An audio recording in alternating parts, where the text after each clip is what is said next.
الحمد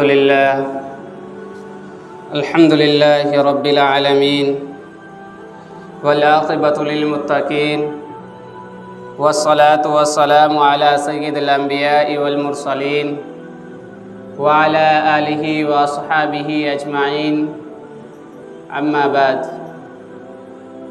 فأعوذ بالله من الشيطان الرجيم بسم الله الرحمن الرحيم لقد كان لكم في رسول الله أسوة حسنة صدق اللہ العظیم۔ کی محمد سے وفا تو نے تو ہم تیرے ہیں، کی محمد سے وفا تو نے تو ہم تیرے ہیں، یہ جہاں کیا چیز ہے لوح و قلم تیرے ہیں۔ میرے دوستوں اور حاضرین جمعہ، اللہ تبارک و تعالی نے اس روئے زمین کو کس لیے بنایا اور کس کے لیے بنایا وہ ہم اور آپ بخوبی جانتے ہیں کہ اس دنیا کو اللہ نے حضور صلی اللہ علیہ وسلم کو مبعوث کرنے کے لیے بنایا، اور اللہ نے اس دنیا کو ایک امتحان گاہ کے طور پر بنا کر انسانوں کو اس کے اندر بسایا کہ انسان اس کے اندر آخرت کے اندر جو امتحان ہونے والا ہے اس کی تیاری یہاں پر کر سکے۔ میرے دوستوں، جب ایک ایگزام ہال، ایک سینٹر تیار کیا جاتا ہے تو اس سے پہلے اسٹوڈنٹ کو کہا جاتا ہے کہ فلاں سبجیکٹ ہے اور اس کی تیاری کرنی ہے، اور اس کے لیے گائیڈ بک اور دیگر چیزیں جو ہوتی ہے اسٹوڈنٹ کو وہ چیزیں عطا کی جاتی ہے اور دی جاتی ہے، اور اس سے پہلے اسے سوال نہیں بتایا جاتا، کوشچن اسے نہیں بتایا جاتا کہ امتحان کے اندر، ایگزام کے اندر کیا آنے والا ہے۔ لیکن اللہ نے اس روئے زمین کو ایک امتحان حال بنایا، اور ایک ایسا امتحان حال بنایا کہ اس امتحان حال کے اندر جو کوشچن آنے والے ہیں اس کا آنسر بھی بتا دیا، اس کا جواب بھی بتا دیا کہ کیا ہے۔ لیکن اس کے باوجود بھی ایک پڑھنے والا، ایک اسٹوڈنٹ وہ گائیڈ، وہ بک نہ پڑھے جس کے اندر سوال اور جواب دونوں ہیں، تو اس کے لیے سب سے بڑی بیوقوفی اور احمق گیری کی بات کچھ اور نہیں ہو سکتی۔ ویسے ہی اللہ نے ہمارے لیے آخرت کے اندر ہمیں کامیابی کس طرح ملے گی، ایک گائیڈ، ایک شیڈول، ایک نقشہ حضور صلی اللہ علیہ وسلم کے زندگی کے طور پر ہمارے سامنے رکھ دیا، جسے جو شخص بھی اپنائے، جو اپنی زندگی میں داخل کرے، اس پر عمل کرے اور اس کی پیروی کرے، اسے کامیابی ملے گی ہی ملے گی، دنیا اور آخرت دونوں کی ملے گی۔ میرے دوستوں، حضور صلی اللہ علیہ وسلم اس دنیا میں مبعوث کیے گئے، وہ کون سا مہینہ تھا، وہ کیسی گھڑی تھی، وہ کیسی جہالت تھی، وہ کیسی بھکمڑی تھی کہ انسانیت کو بھول کر درندگی کے حد کو پہنچ چکا تھا۔ انسانیت کو بھول کر دوسرے کے حقوق کو دبانے کے پیچھے لگا ہوا تھا۔ ایسے پرخطر ماحول میں حضور صلی اللہ علیہ وسلم کو عرب کی سنگلاخ وادی اور تپتی ہوئی زمین پر مبعوث کیا گیا اور بھیجا گیا۔ اور نبیوں کو ہم دیکھیں تو اللہ نے ان کو کسی خطہ، کسی جگہ، کسی محلے، کسی گاؤں، کسی دیہات کے لیے مقرر کیا، لیکن اللہ نے حضور صلی اللہ علیہ وسلم کو آخری نبی بتا کر اس دنیا کے اندر جتنی بھی امتیں آنے والی ہے سبھی کے رشد و ہدایت کے لیے اس امت کو اللہ نے امت محمدیہ کے نام سے دے کر اسے اس دنیا میں بھیج کر کہا ہے لَقَدْ كَانَ لَكُمْ فِي رَسُولِ اللَّهِ أُسْوَةٌ حَسَنَةٌ۔ کامیابی اللہ نے محمد صلی اللہ علیہ وسلم کے اخلاق کے اندر رکھ دیا ہے، اسے جو بھی اپنائے شرط نہیں کہ وہ ایمان والا ہو، شرط نہیں ہے کہ یہ کام کرنے والا ہو، جو بھی ان کے اخلاق کو اپنائے گا کامیابی اس کے قدم چومے گی، اس کے قدموں تلے اسے آ کر سلام کرے گی۔ چنانچہ ہم صحابہ کرام کے زندگی کو اٹھا کر دیکھیں، صحابہ کرام کی زندگیاں کس طرح ہوا کرتی تھی۔ صحابہ کرام مجمع میں بیٹھا کرتے تو وہ کس ترتیب سے بیٹھا کرتے تھے، صحابہ کرام کا گھریلو ماحول کیا تھا، صحابہ کرام کا لین دین کیسا تھا، صحابہ کرام کا تجارتی ماحول کیسا تھا۔ لہٰذا ہم یہ غور کریں کہ یہ سیکھے کہاں سے تھے اور کامیابی انہیں ملی کیسے۔ میرے دوستو، آج بھی ہمارے لیے وہی نبی، ان کے اخلاق، ان کے بہترین نمونے ہمارے آنکھوں کے سامنے، ہم اس پر عمل نہیں کرتے ہیں۔ ہم فضول کاموں میں، لغو کاموں میں، کھیل کود میں اور دنیا کے اندر ادھر ادھر کی جتنی چیزیں پائی جاتی ہیں سبھی کو ہم اپناتے ہیں، اور کس بنا پر اپناتے ہیں کہ ہمیں حضور سے محبت ہے۔ نہیں میرے بھائیوں، کبھی غور تو کرے حضور صلی اللہ علیہ وسلم دنیا میں بھیجے گئے تھے کس لیے؟ کیا اس لیے بھیجے گئے تھے کہ ہمارے بینک بیلنس ہو، ہم غلط جگہ اس کا استعمال کریں، ہمارے جسموں کے اندر طاقت ہو اس کو ناچ اور گانے میں استعمال کریں؟ کیا ہم نے یہ نہیں دیکھا کہ حضور صلی اللہ علیہ وسلم عرب کی بوڑھی اماں جو حضور صلی اللہ علیہ وسلم کے بارے میں ان کا غلط عقیدہ تھا، غلط خیال تھا، اور بوڑھی اماں حضور صلی اللہ علیہ وسلم کو غلط بات کہا کرتی تھی۔ ایک دن ملاقات ہوئی، بوڑھی اماں کہہ رہی ہے کہ بیٹا تم بھلے معلوم ہوتے ہو، مجھے یہ گٹھری کہیں پہنچانی ہے، لہٰذا تم اپنے سر پر لے کر یہ گٹھری چلو۔ حضور صلی اللہ علیہ وسلم وہ گٹھری، وہ بوجھ اپنے سر پر اٹھائے اور بوڑھی اماں کے پیچھے پیچھے چلتے چلے گئے، اور جب اس کے مقام پر وہ بوڑھی اماں رکی اپنے مقام پر تو حضور صلی اللہ علیہ وسلم فرمائے اماں یہ لیں آپ کا سامان اور میں چلتا ہوں۔ تو بوڑھی اماں روکے حضور صلی اللہ علیہ وسلم کو اور بولے بیٹا تم نیک معلوم ہوتے ہو، لیکن تم سے جو میں وعدہ کیا تھا کہ تمہیں چند پیسہ، چند دیران، چند درہم دوں گا، یہ لو، یہ پیسہ لو، لہٰذا تمہاری مزدوری ہے وہ میں نے دے دی۔ تو حضور صلی اللہ علیہ وسلم انکار کر دیے کہ میں مزدوری نہیں لوں گا، یہ تو انسانی حقوق ہے کہ میں اسے پورا کیا ہوں، لہٰذا میں مزدوری نہیں لوں گا۔ تو بوڑھی اماں اور بولی کہ بیٹے تم بہت زیادہ معصوم ہو، بہت زیادہ بھلے ہو، لہٰذا تم پیسے نہیں لوگے تو میں تجھے ایک نصیحت کرتی ہوں کہ تم تو پیسہ لوگے نہیں۔ تو بولے کہ اس مکہ کے اندر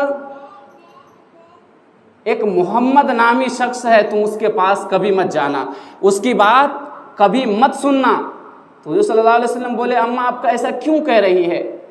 تو حضور صلی اللہ علیہ وسلم کے سامنے وہ بوڑھی اماں بولی کہ اس کے آوازوں کے اندر اتنی تاثیر ہے، جو اس کی باتوں کو سن لیتا ہے وہ اس کا ہی ہو کر رہ جاتا ہے، جو اس سے مل لیتا ہے اسے زندگی بھر کوئی اور یاد نہیں آتا ہے۔ لہٰذا اس کے کرم کو، اس کے کام کو، اس کے لین دین کو جو دیکھتا ہے اسے وہ اپنا لیتا ہے۔ بوڑھی اماں کا یہ کہنا تھا کہ حضور صلی اللہ علیہ وسلم بولے جن کے بارے میں تم کہہ رہی ہو وہ میں ہی ہوں۔ اس کے بعد بوڑھی اماں کا ریئیکشن، بوڑھی اماں کی حالت اتنی بگڑ گئی کہ بولے تیرے بارے میں نے جو سنا تھا سب غلط بات تھی، سب غلط تھا، آج تجھے اپنی آنکھوں سے دیکھا ہوں۔ اور کہنے لگے، وہ بوڑھی اماں کہی کہ جس کلمے سے میں آج تک دور بھاگ رہی تھی، جس محمد سے میں آج تک دور بھاگ رہا تھا، آج میں اس محمد کے قریب ہوں، اور بیٹا تو اتنا نیک ہے کہ تیرے اخلاق جو غیر بھی اپنا رہے ہیں اسے بھی کامیابی ملی ہے۔ آج میں تیرے کلمے سے دور بھاگتی تھی، آج میں تیرے کلمے کو قبول کرنا چاہتی ہوں۔ لہٰذا وہ بوڑھی اماں کلمہ پڑھی اور مسلمان ہو گئی۔ میرے دوستوں، ہمارے اخلاق کتابوں کے ذریعے نہیں سنورنے والا ہے، ہمارے اخلاق میوزک اور گانے سے نہیں سنورنے والا ہے۔ کہاں سنورنے والا ہے؟ دنیا کے تاریخ کو اٹھا کر دیکھیں، کسی کے نیچر کو، کسی کے اخلاق کو ہم اٹھا کر دیکھیں، کسی کا نیچر، کسی کے اخلاق صاف و شفاف نہیں ملیں گے، کہیں نہ کہیں داغ اور نقص ہے۔ اگر کسی کا نیچر، کسی کا اخلاق، کسی کی زندگی پاک و صاف ہے تو حضور صلی اللہ علیہ وسلم ہیں اور ان کے صحابہ کرام ہیں۔ وہ راستہ ہم اختیار کریں کہ حضور صلی اللہ علیہ وسلم دنیا میں کیوں بھیجے گئے تھے۔ ہم یہ مہینہ، یہ بابرکت مہینہ جو کل سے چالو ہونے والا ہے، ہم اس کے اندر تمام چیزیں کرتے ہیں۔ میرے بھائیوں ذرا غور کریں، جن پیسوں کو ہم ان کاموں میں استعمال کرتے ہیں، کبھی ہم نے غور کیا کہ ان پیسوں کو کہاں استعمال کرنا چاہیے؟ ہم جن قوت کو ہم روڈ اور سڑک پر گانے اور میوزک میں استعمال کرتے ہیں، کبھی ہم نے سوچا وہ سر جسے ہم غیروں کے سامنے آج جھکا رہے ہیں اسے سجدے کی ضرورت تھی؟ آج جسم کے اندر جو طاقت ہے، کبھی ہم نے غور کیا ان طاقت کو ایک نمازی ہونے کی ضرورت ہے؟ ان پیسوں کے اوپر ہم نے سوچا کہ ان پیسوں کو کسی غریب بیوہ یتیم کی مدد کی ضرورت ہے ان پیسوں سے؟ نہیں، کیوں؟ اللہ نے ہمیں بغیر مانگے یہ چیزیں عطا کر دی ہیں۔ کبھی ہم وہ حالات دیکھے ہوتے صحابہ کرام کی کہ نماز کے لیے کھڑے ہیں، بھوک سے تڑپ رہے ہیں، شکایت کر رہے ہیں حضور صلی اللہ علیہ وسلم سے کہ اللہ کے نبی پیٹ پر 2 دن سے پتھر باندھ کر گھوم رہا ہوں۔ کس بنا پر؟ اس بنا پر کہ پیسے نہیں تھے، اس بنا پر کہ اولادیں نہیں تھیں، اس بنا پر کہ مال و دولت نہیں تھے، سب چیز تھی۔ کس لیے وہ گھوم رہے تھے پتھر باندھ کر؟ اس لیے کہ دین ہم تک پہنچے، اس لیے کہ ہم نماز کے پابند بن جائیں، اس لیے کہ دین کے جو اصول ہے اس پر ہم آ جائیں۔ ان کو شوق نہیں تھا گلی گلی گھومنے کا، وہ کوئی مجنون اور پاگل نہیں تھا نعوذ باللہ۔ ان کے اندر طلب تھی دین کے ہم تک پہنچانے کی، اور دین ہم تک ثم الحمدللہ ہم تک دین پہنچا ہے۔ لیکن دین کی نقشے، دین کی حالت ہم نے یوں بگاڑ دی ہے کہ ایسا لگتا ہے کہ مذہب اسلام کا نام نہیں ہے، کسی اور چیز کا نام ہے۔ اس کو ہم نے مذاق بنا کر رکھ دیا ہے۔ ہم نے مقرر کر دیا ہے کہ اس مہینے میں یہ کام کرنا ہے، ہم نے مقرر کر دیا ہے کہ یہ دن میں یہ کام کرنا ہے۔ نہیں میرے بھائیوں، حضور صلی اللہ علیہ وسلم کے اخلاق کسی منٹ کا محتاج نہیں، کسی گھنٹے کا محتاج نہیں، کسی دن، کسی مہینے، کسی سال کا محتاج نہیں ہے کہ اس دن میں ہم صلی اللہ علیہ وسلم کو اخلاق کو اپنائیں گے، اس دن میں ہم ڈی جے بنا کر، اس دن میں جلوس نکال کر، اس دن میں غلط کام کر کے، ناچ کر، گانے بجا کر اس دن میں حضور صلی اللہ علیہ وسلم کے اخلاق کو ظاہر کرتے ہیں۔ کیا حضور صلی اللہ علیہ وسلم کی زندگی ہماری 60 سالہ زندگی کے اندر 60 مرتبہ آئیں گی اسی لیے حضور صلی اللہ علیہ وسلم کے اخلاق ہے؟ نہیں، 60 سال میں، ایک سال میں جو 365 دن آ رہے ہیں اس کے اندر ایک ایک لمحہ ہے، وہ بھی حضور صلی اللہ علیہ وسلم کے اخلاق کے طور پر گزریں گے، اس کے بعد ہم کہہ سکتے ہیں کہ ہم مسلمان ہیں۔ آج ہم غور کریں نا، نمازیں ہوتی ہے، ہمارے اولادیں ہیں، ہمارے نوجوان جلوس نکالتے، کیوں نہیں وہ رک رہے ہیں؟ اس بنا پر کہ اس کے اندر دین کی وہ اصل تعلیم نہیں ہے، ان کے بارے میں ان کی غلطیاں نہیں ہیں۔ کوئی درخت تیار ہو رہا ہو، کوئی پودا ہمارے نظروں کے سامنے تیار ہو رہا ہو، آندھی کا شکار ہو جائے گا، اسے ہم کیا کرتے ہیں؟ ایک ڈنڈی سے، ایک لکڑی سے باندھ دیتے ہیں کہ کہیں سے تیز ہوا چلے تو اس کو تکلیف نہ ہو، یہ ٹوٹ نہ جائے۔ تیز بارش ہو تو ہم گھیراؤ کر دیتے کہ زیادہ پانی اس کو نہ پہنچے، کیمیکل زیادہ اس کو نہیں دیتے۔ کس بنا پر؟ کہ اس درخت کو بچا کر اس سے فائدہ حاصل کرنا ہے۔ لیکن اللہ نے ایسے ہی ہمیں اولاد عطا کی ہے، نوجوان عطا کیا ہے، جن کی سریں آج نمازوں کے لیے جھکنی چاہیے تھی، آج وہ گانے میوزک کے اندر مبتلا ہے۔ وہ درخت جس کے اندر جان نہیں ہے، ہمیں اس سے اتنی محبت ہے، لیکن اولاد جس کے بارے میں قیامت میں اللہ پوچھ کرے گا، اس کے بارے میں ہمیں کوئی فکر نہیں۔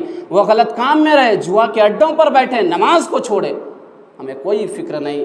شراب خوری کرے، ہمیں کوئی فکر نہیں۔ زناکاری کرے، ہمیں کوئی فکر نہیں۔ غلط کام میں جائے، ہمیں کوئی فکر نہیں۔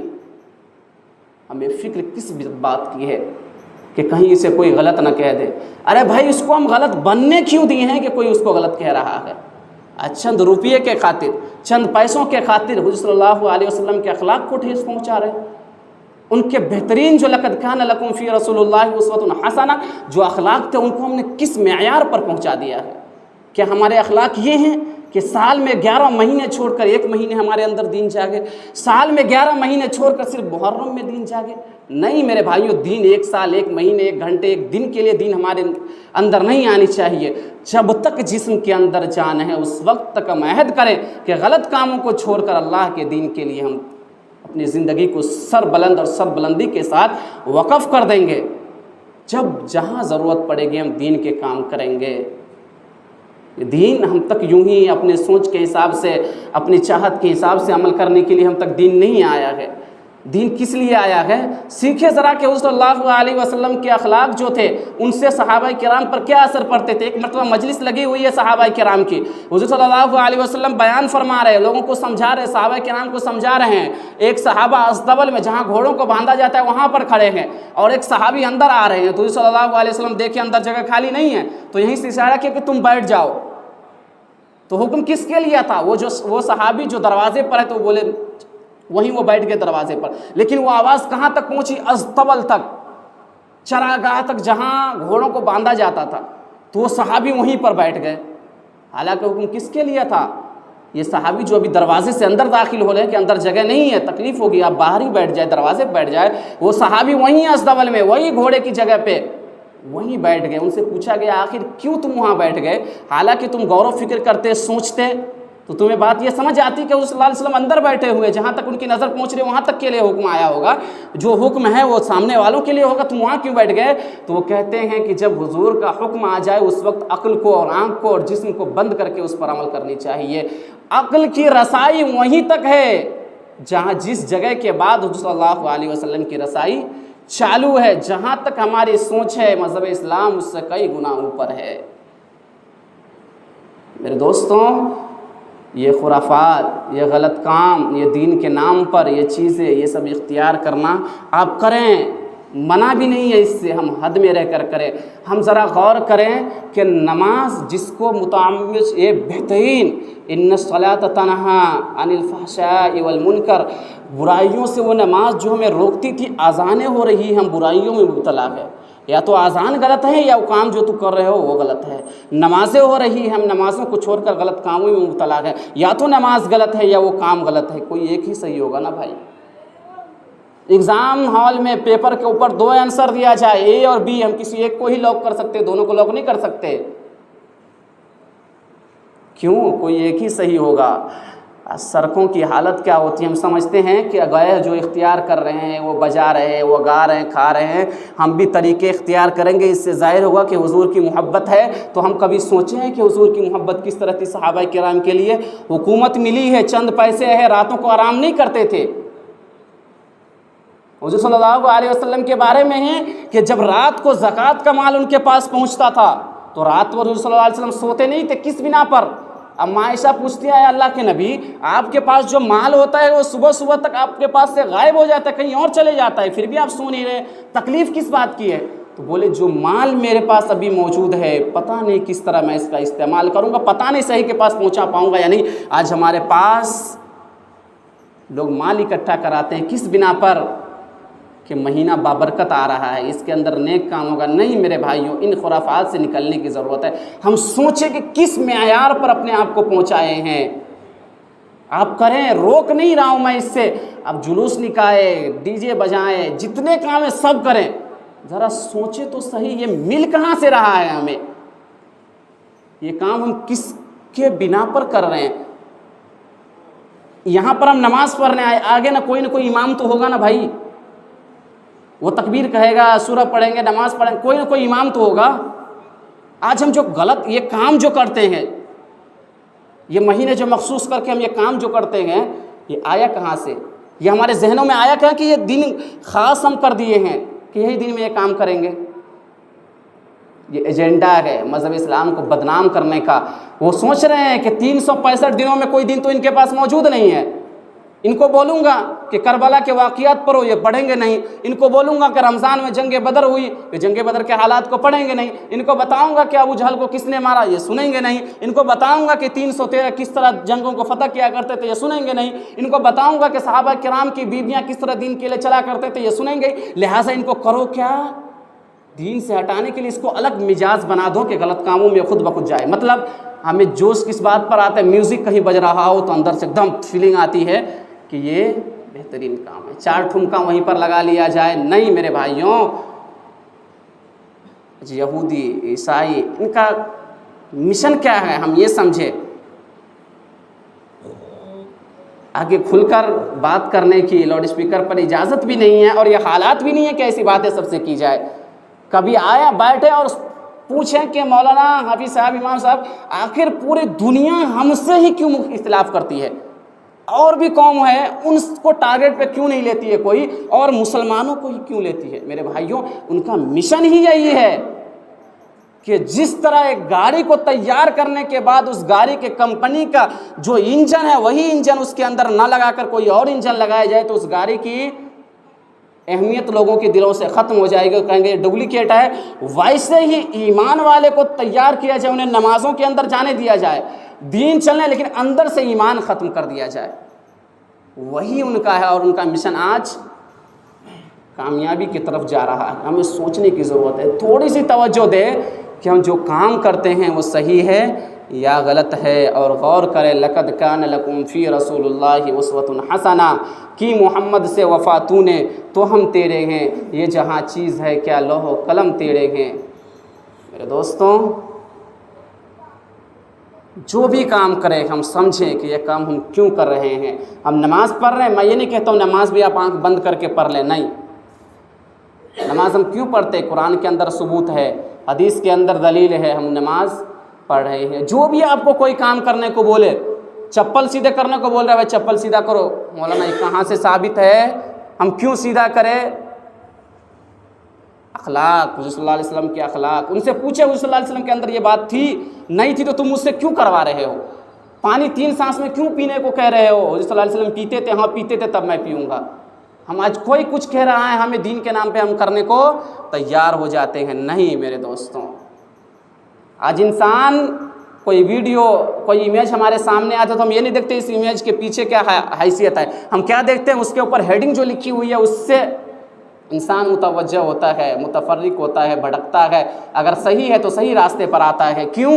اگر 10 منٹ 20 منٹ کی ویڈیو ہے تو 20 منٹ نہیں دیکھتا ہے، اینگل دیکھ کے، اوپر سے ٹائٹل دیکھ کے وہ انسان گزر جاتا ہے کہ وقت نہیں ہے۔ ویسے ہی ہم اپنے اخلاق کو بنائیں کہ انسان اخلاق دیکھ کر ہمارے اندر جھانکنے کی کوشش نہ کرے کہ ٹائٹل اس کا بہترین ہے، اس کے اوپر جو چیز لکھی گئی ہے وہ بہترین ہے، ان کی سجاوٹ جو ہے، ان کا اخلاق جو ہے وہ بہتر ہے، اس کے بعد ہمارے اخلاق پر کوئی انگلی نہ اٹھائے، ہم ایسا بنائیں۔ قرآن کہہ رہا ہے لقد کان لکم فی رسول اللہ اسوۃ حسنہ۔ اللہ سے دعا ہے کہ اللہ تعالی ہمیں خرافات، بدعات، غلط کاموں سے نکل کر دین پر عمل کرنے کی توفیق عطا فرمائے۔ وما علینا الا البلاغ۔